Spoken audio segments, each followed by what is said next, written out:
Buenas tardes, bienvenidos al curso de Impuestos sobre Sucesiones y Donaciones, específicamente del objetivo número 3, que trata sobre la sucesión legal o intestada y el orden de suceder en el derecho venezolano.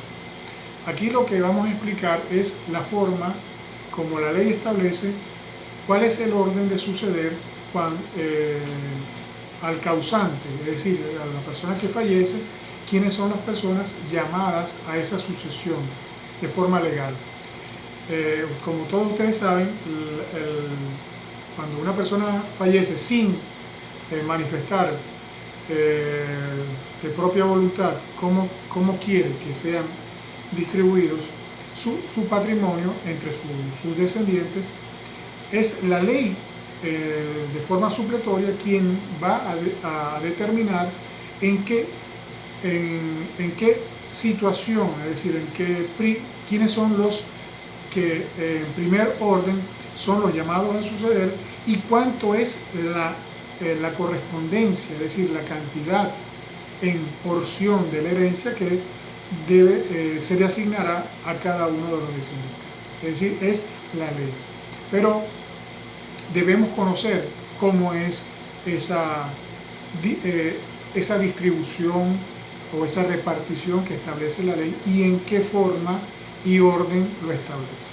En primer orden, debemos saber, o sea, en la guía, aparece en el punto número 6 cuáles son los sucesores, es decir, quiénes son las personas llamadas a la sucesión y en qué orden. En primer término tenemos los hijos del causante y los descendientes de esos hijos, bien sea por adopción simple o bien sean hijos adoptados, bien por adopción simple o adopción plena, no hace distinción.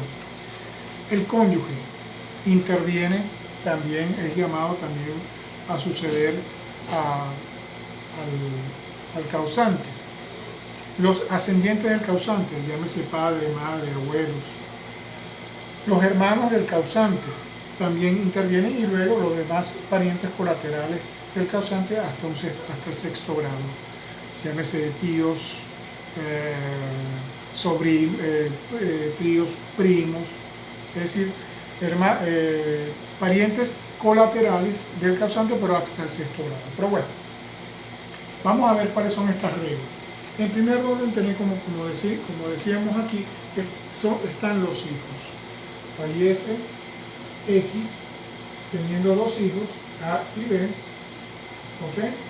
La repartición será de la siguiente forma. Tenemos el patrimonio del causante, tenemos dos hijos, una mitad del patrimonio le corresponde a B y otra mitad, digo A y otra mitad le corresponde a B. Esto en el caso de que fallece el causante, fallece X, no tenía cónyuge al momento de fallecer, es decir, que el cónyuge posiblemente falleció antes de él o ya se habían separado de cuerpo y de bienes. Entonces, los únicos presentes a heredar son los hijos del causante, en este caso A y B, y la repartición será por igual. ¿Ok?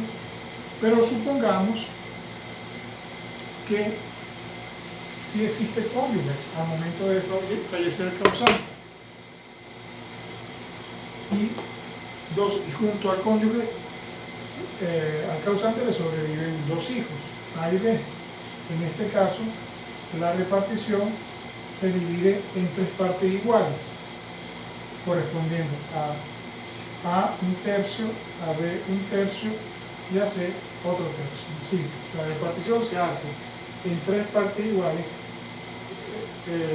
porque el cónyuge interviene en la parte que le corresponde de su difunto esposo, le corresponde una parte como si fuera un hijo. ¿Ok? Fallece el cónyuge, fallece el causante, no tiene hijos, sino solamente cónyuge. Bueno, fácil, al cónyuge le corresponde la totalidad del patrimonio. ¿Okay? Eso es en el caso de que exista, de que no existan ni hijos,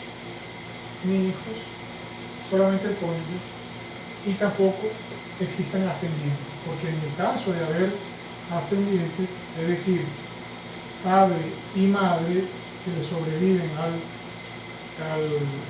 al causante, entonces la cosa cambia. El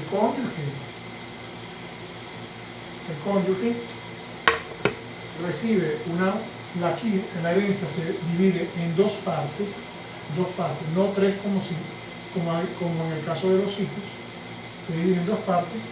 Al cónyuge le corresponde una mitad y al padre y la madre le corresponde la otra mitad. La otra mitad se divide entre dos, ¿verdad?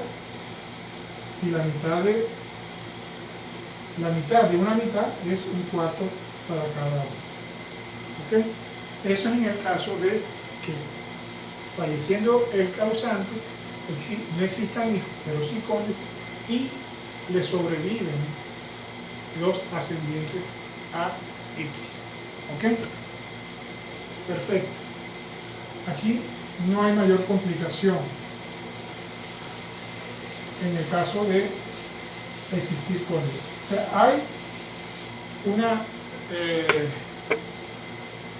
existe, pero algo muy importante.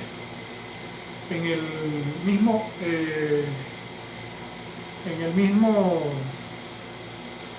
objetivo está establecido qué pasa cuando existe un caso de representación. Ya sabemos que la representación es la figura jurídica por medio del cual una persona se subroga en el lugar de otra cuando esta persona, no pudiendo recibir la herencia, la reciben los descendientes de ellos. Supongamos este caso.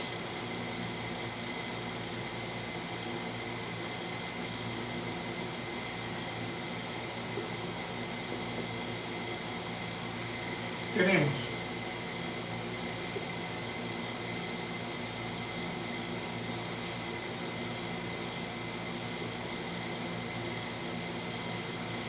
causante, cónyuge,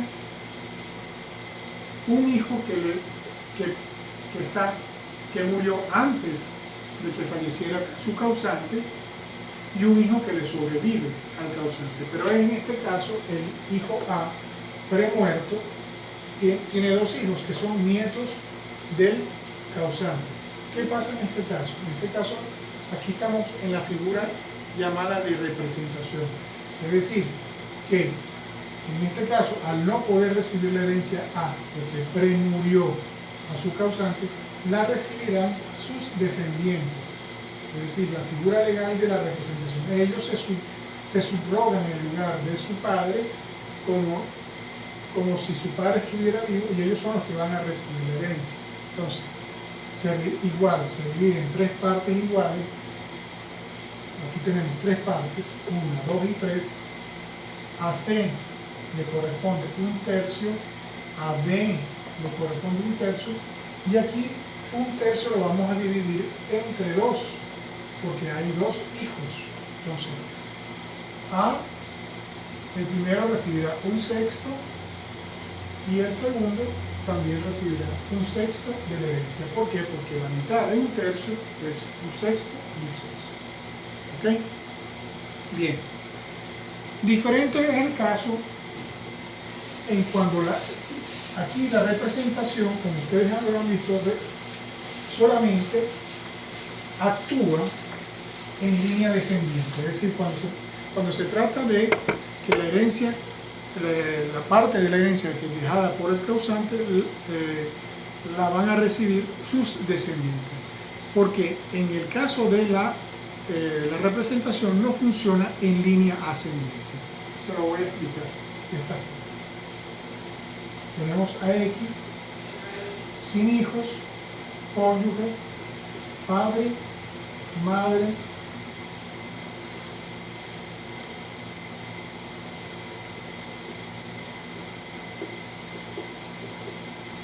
¿ok? Fíjense, en este caso estamos hablando de un caso de de representación, pero en línea ascendente, porque el causante no deja hijos, solamente deja un cónyuge.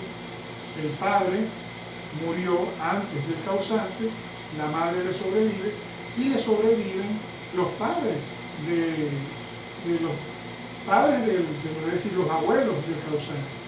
En este caso, fíjense que la repartición, ¿cómo se hace? Se hace igualmente, como les dije anteriormente, se divide en mitad. Una mitad le corresponde al cónyuge y la otra mitad, como el padre murió,